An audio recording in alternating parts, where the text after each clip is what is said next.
What's about to go down in Chicago could change everything. And I'm not talking about just another game against Green Bay. I'm talking about decisions that will define whether this team is finally ready to compete for real, or if we're still stuck being the same old Bears, because while some teams are gearing up for the playoffs, others are already looking ahead. And let me tell you something. Whatever Ryan Poles is cooking up for this draft might just be the missing piece. But before we even get there, we've got an immediate problem on our hands.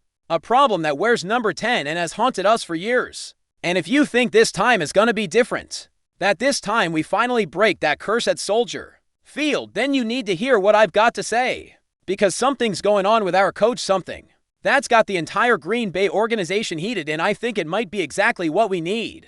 Or it could be our downfall. Stick around till the end, because what's coming could define the next decade of Chicago Bears football. And if you're a real fan of this team, if you bleed navy and orange, then you need to watch this whole thing. Smash that like button if you believe our time has finally come. And hit subscribe, because what's coming after this game is going to be legendary.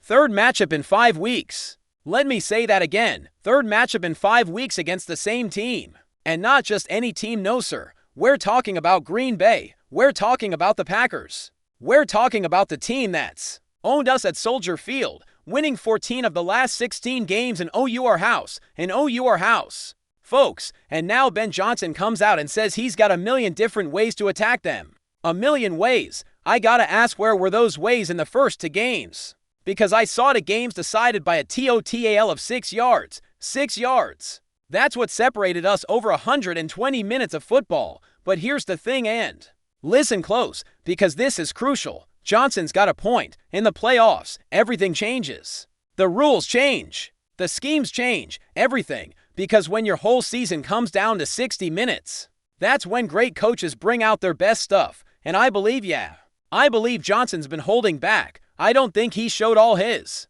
cards in those first 2 games, because if he did, if that was the full playbook and we only managed to split, then we've got a serious problem.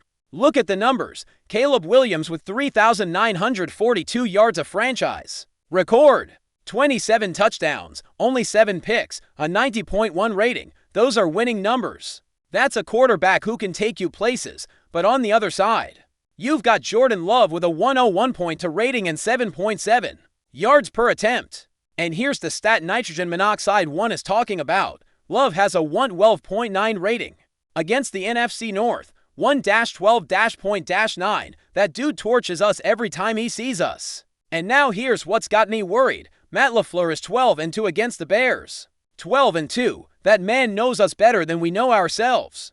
He's won 14 of the last 16 at Soldier Field, and Ben Johnson, no disrespect, is in his first year as a head coach. First year. Yeah, he was an offensive wizard in Detroit. Yeah.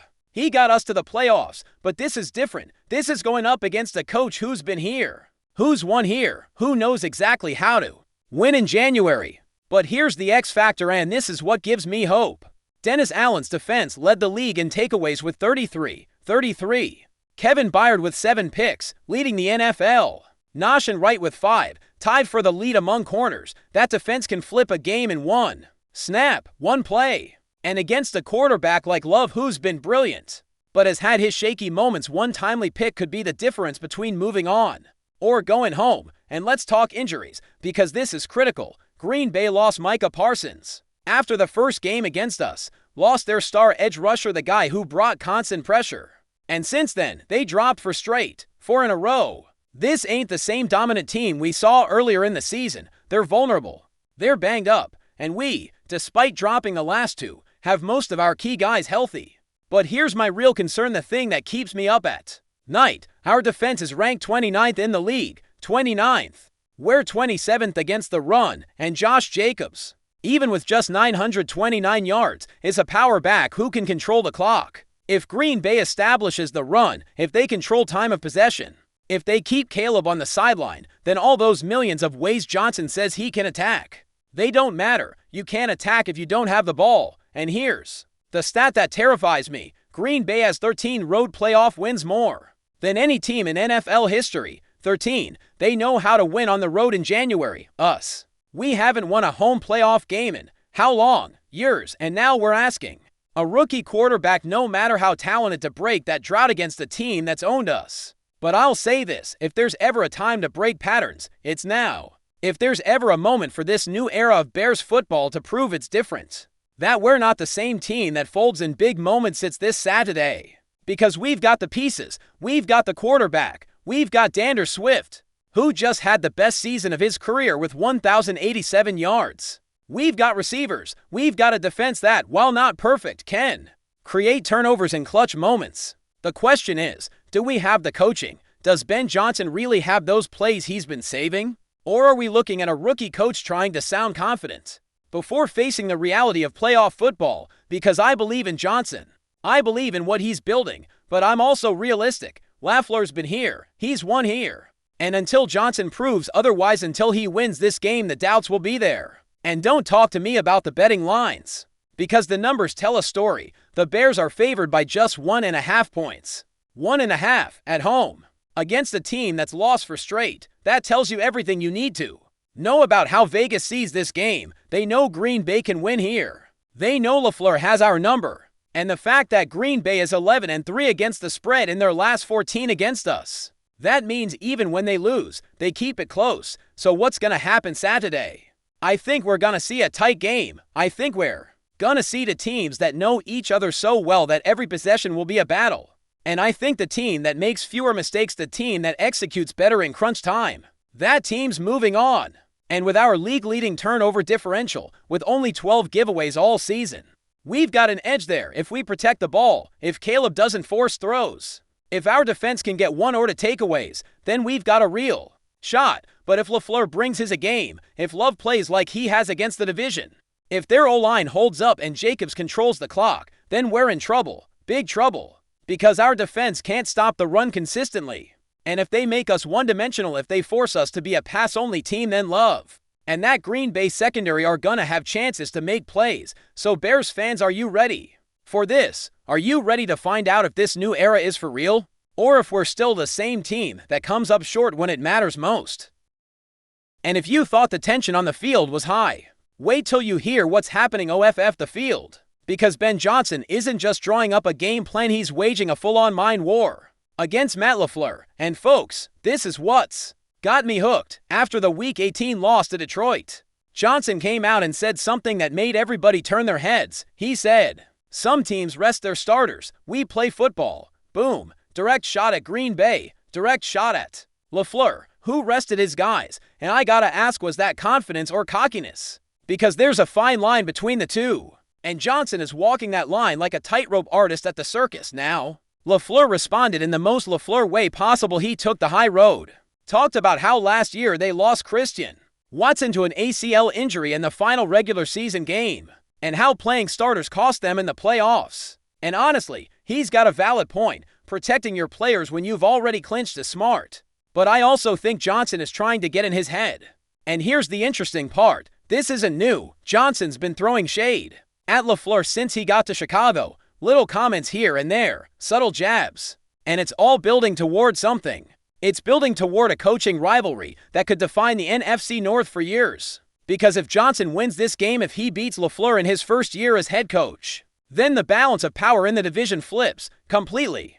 But here's my concern, and listen close. When you start playing mind games, when you start talking big, you better back it up. Because if Johnson comes out Saturday and loses, if Green Bay owns us at Soldier Field again, then all those comments are gonna look like what they are. Empty words from a rookie coach who didn't understand the moment. And LaFleur knows it. He's been here. He's won playoff games. He's been to a Super Bowl as an OC. That man knows how to handle pressure, and the fact that he's not firing back, that he's not engaging in the trash talk, that tells me he's confident enough to let his team do the talking. But maybe, just maybe, Johnson knows something we don't. Maybe he sees something in the Packers. Maybe he sees something in that 4-game skid. Maybe he sees the loss of Parsons and smells blood. And if that's his strategy, if he's trying to win the mental battle before kickoff, then I respect the move. It's bold. It's risky. But it's the kind of mindset you need to win in January. Because let me tell you something about the playoffs. It's not just about X's and O's. It's about mindset. It's about who wants it more. It's about who's willing to leave it all on the field. And if Johnson can get his players to believe they're better, tougher, more prepared than Green Bay, then that confidence can turn into wins, but it can also blow up in your face. Because if your players start believing their own hype if they think they've already won before the game even starts, then Green Bay is gonna destroy them. LaFleur's gonna use every one of those quotes as fuel. He's gonna plaster them all over the locker room. He's gonna say, look what they think of you. Look how they disrespect us. Now go out there and show them who we are. And here's the reality. Green Bay has won 14 of their last 16 at Soldier Field. 14. They don't respect us because we haven't given them a reason to. And until we change that, until we win when it matters, all of Johnson's talk is just noise. But I'll say this, I love that Johnson's talking. I love that he's not afraid. I love that he's willing to get in the mud with LaFleur, because for years, decades, we've had coaches who were too nice, too respectful, too willing to accept mediocrity, and Johnson ain't that. Johnson's got fire. He's got swagger. And maybe, just maybe, that's exactly what this team needed. The question is, can he back it up? Can he go out there Saturday and prove it's not just talk? Because if he can, if he wins this game, then everything changes. The narrative changes. The power dynamic changes, and suddenly, the Bears aren't the team everyone expects to lose. We're the team everyone's afraid to face. But if we lose, if LaFleur does what he's done 12 of the last 14 times, then Johnson's gonna have to eat his words. And that, my friends, is gonna hurt more than any loss on the field. So what do you want? A coach who talks and risks failing in public? Or one who stays quiet while other teams walk all over us? Because I know my answer. I want someone with the guts to speak up even if it means falling flat. At least he's trying. At least he's trying to change the culture. And that, more than any scheme or play call, might be what finally takes us to the next level. While everyone's locked in on the present on Saturday's game, Ryan Poles is out here playing chess, while the rest are playing checkers, because Pro Football Focus just dropped a new mock draft. And they've got the Bears taking T.J. Parker out of Clemson with the 25th pick. And let me tell you, this pick's got me thinking. Parker's a 6'3", 260-pound edge rusher with a 78.1 pass rush grade and a 78.5 against the run. Those are solid numbers. That's the kind of player who can impact the game in multiple ways. And here's why this matters for us. We finished the season with 35 sacks, tied for 22nd in the league. 22nd. That's unacceptable for a team trying to contend. And look at who's hitting free agency after this season. Andrew Billings, Dominique Robinson, Daniel Hardy, 3 guys from our D-line who might not be back. So Poles is being proactive. He's looking ahead and trying to plug those holes before they become problems. But here's my question. Is this our biggest need? Because when I look at our defense, I see a unit ranked 29th in the league. 29th. We're 27th against the run, and PFF mentioned that A.J. Halsey, a safety out of LSU, was still on the board. And with our secondary being inconsistent, and C.J. Gardner-Johnson dealing with concussions, shouldn't we be looking at the back end first? But Trevor Sakima from PFF argues that Parker's versatility is a perfect fit for Dennis Allen's defense.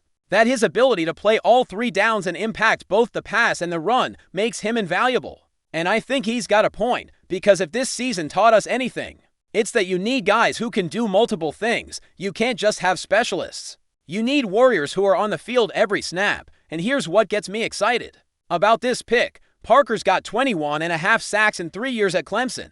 21.5. That guy knows how to get to the quarterback, and with 6 forced fumbles, he knows how to create turnovers too, and we led the league in takeaways this year with 33. Imagine adding a guy like Parker to that mix. Imagine having another dude who can cause chaos in the backfield. But here's my real concern, and this is what keeps me up at night. We're talking about the draft while we're still in the playoffs, and I get it, it's normal. Teams always plan ahead.